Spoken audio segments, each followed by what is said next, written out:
Tugire Kristo. Ntabwo ijambo yavuze ko twashize Imana imbere kandi n'igihugu cyacu kirabivuga ko ibyo dukora byose tuza gushyira Imana imbere. Nicyo gituma ntabwo bikoromotsa indamutso ya Kristo.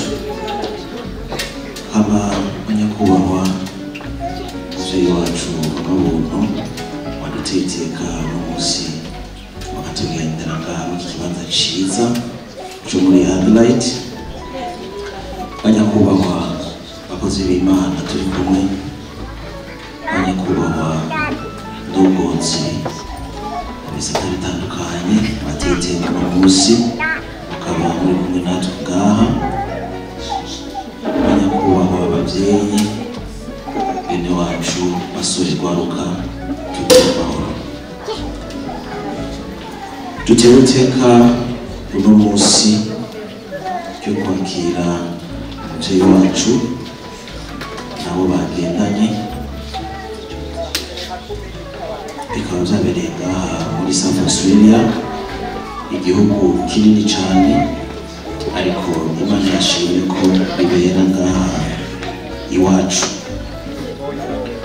Hari impamvu uyu mugisha wabereye ngaha muri Australia, muri South Australia, ariko uwo turi buronke wose twifuza ko tuzowusabikanya na bene wacu bandi batashitse ngaha.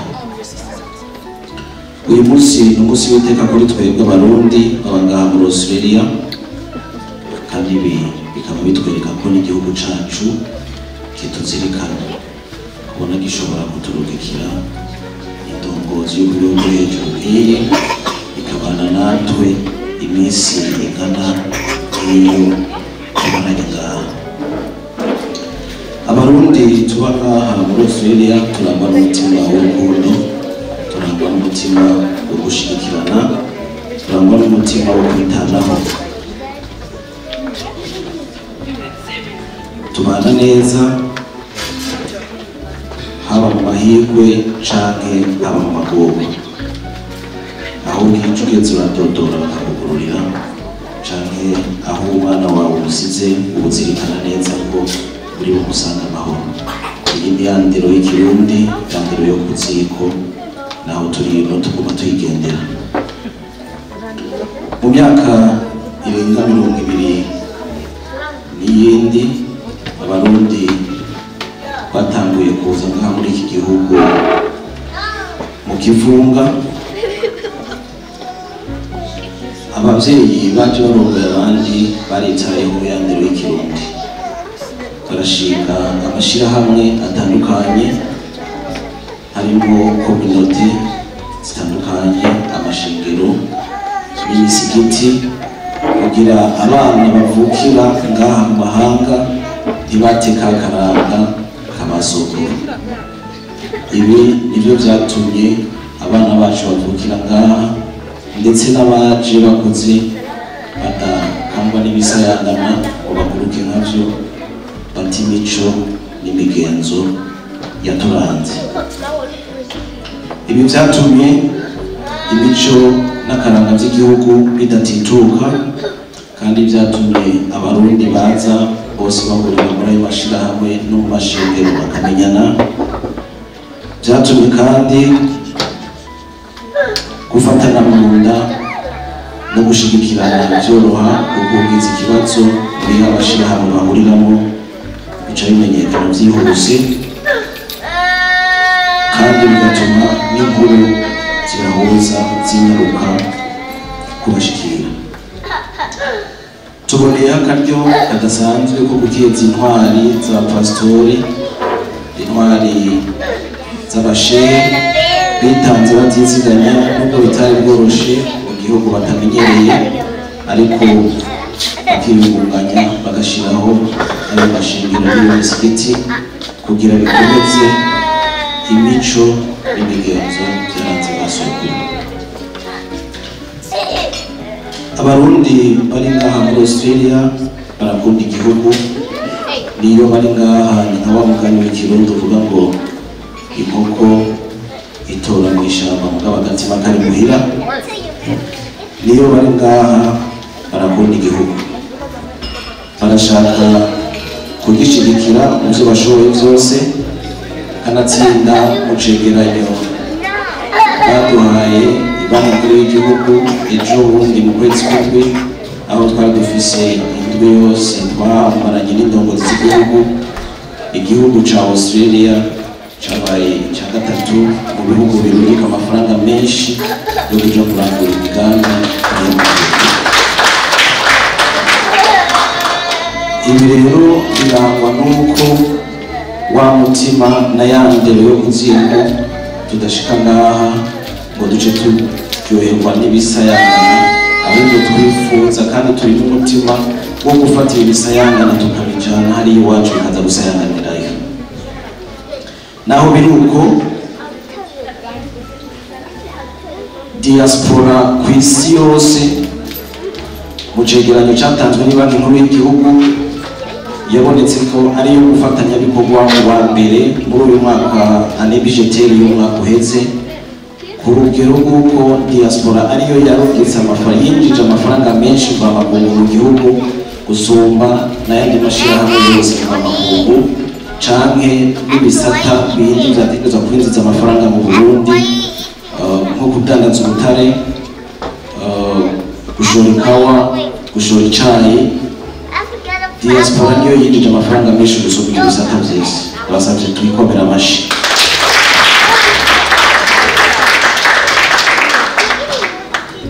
Nubwo biri uko rero, tukaba kandi twishimira n'imbona kazoza Sebarundi yashize imbere abarundi intambamyi ntizibutse.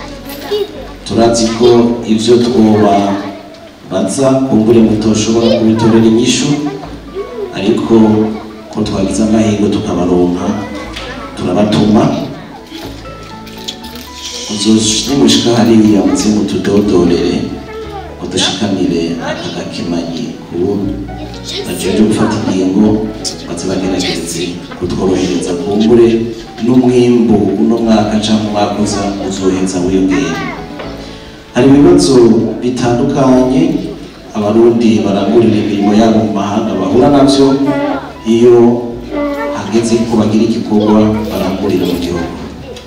Ndavuga bike muri vyo ko vyose sinoshobora kubimara. Hari abarundi bagura amatongo, ayo matongo ugasanga ubumenye ko mwene kugura iryo tongo atari mu Burundi, agaca haronderwa impapuro mpimbano mwene gutanga amafaranga iryo tongo akarinyama, canke ugasanga abo yizeye nyene nibo bahindutse bakamuhemukira, bigatuma umutahe we yasizemo kandi abikora kugira ashigikire iterambere ry'igihugu akanyagwa utwiwe, ndetse hari n'abandi bateka ubwoba ntibazosubire kumbure kwiyumvira n'agatima ko gusubira i Burundi kandi bari babikoze mu ntumbero yo gushigikira ibikorwa vy'igihugu. Hejuru y'ivyo hari n'abibwa imigambi runaka bagiye kurangurirayo, abo bizeye ugasanga barabivye urukomba amazi, ndetse hakajamo n'iterabwoba rishobora gutuma mwene kwibwa atazosubira kwiyumvira gusubira i Burundi. Hari ibibazo by'abavyeyi iyo bagiye mu Burundi baburaburizwa ku kibuga c'indege, ivyo bigatuma utwabo bari bagemuriye inshuti n'imiryango yabo dutabwa canke ndetse tugasigara ku kibuga c'indege abo bari batugemuriye ntibaheze ngo baturonke.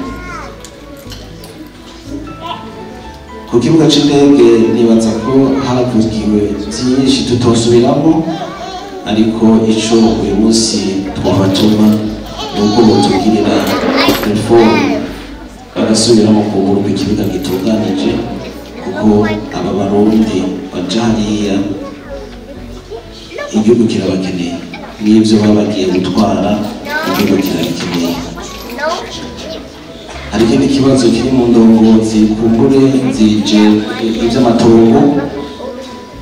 Abarundi benshi iyo bafashe akaruhuko ngaha bagiye kumbure kurangura imirimo yabo hariya, abarongozi barabagora kuborohereza mu kubahereza impapuro ziranga amatongo mu kanya gatoya baba bafise, ndetse hari n'abagomba kuronka impapuro z'inzira iyo bagiye kuzireruveresha.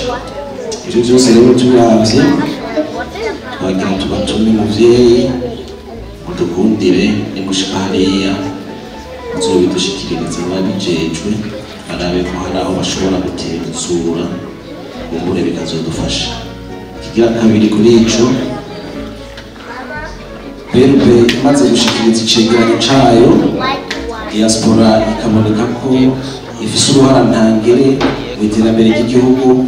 Sebarundi yaratwemereye gushinga umugwi uhurikiyemo diaspora ndetse n'abandi basanzwe barakora imirimo yabo mu Burundi kugira ibi bibazo vyose vy'abadiaspora bize vyigwa muri uwo mugwi binyaruke gutorerwa umuti. Muratubariza nimushika hariya aho integuro y'iryo tegeko igeze ndetse n'aho ico gihugu bwacu kigeze kugira turabe ko abarundi twotezurirwa.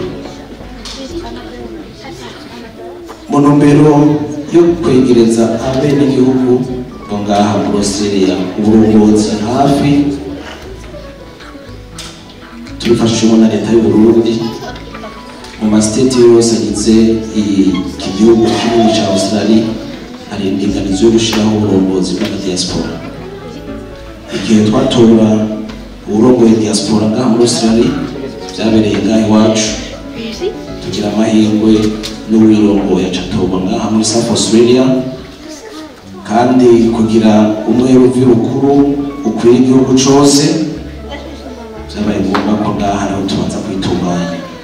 Turamaze gushinga inzego zirongoye diaspora ngaha muri South Australia, dusaba umurongozi wa diaspora muri South Australia ahaguruke kubera umwanya ari muto apepere abari ngaha.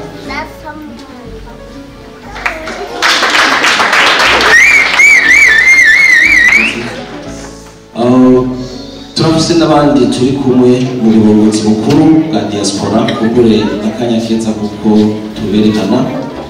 Turi kumwe na Dr. Alexis asanzwe ahagarariye umugwi mpuzajambo muri diaspora nka muri Australia na Peperi Shengero. Turi kumwe kandi n'icegera c'urongoye umugwi Comité de surveillance Asteri niyo bari hafi nawe ahaguruka Pepere Ishengero. Abo ni mubabona nta mahera bazobasaba atagira ico aja gukora, ariko kandi nibaze banabarengera ko sayo bazoba bagomba gufungura azoba ari imigambi twatunganije kugira igihugu cacu turebe twogira intambwe tugiteze. Rero bavyeyi turabashimiye kukanya muduhaye kutwumviriza, namwe Shengero Imana ibahezagire.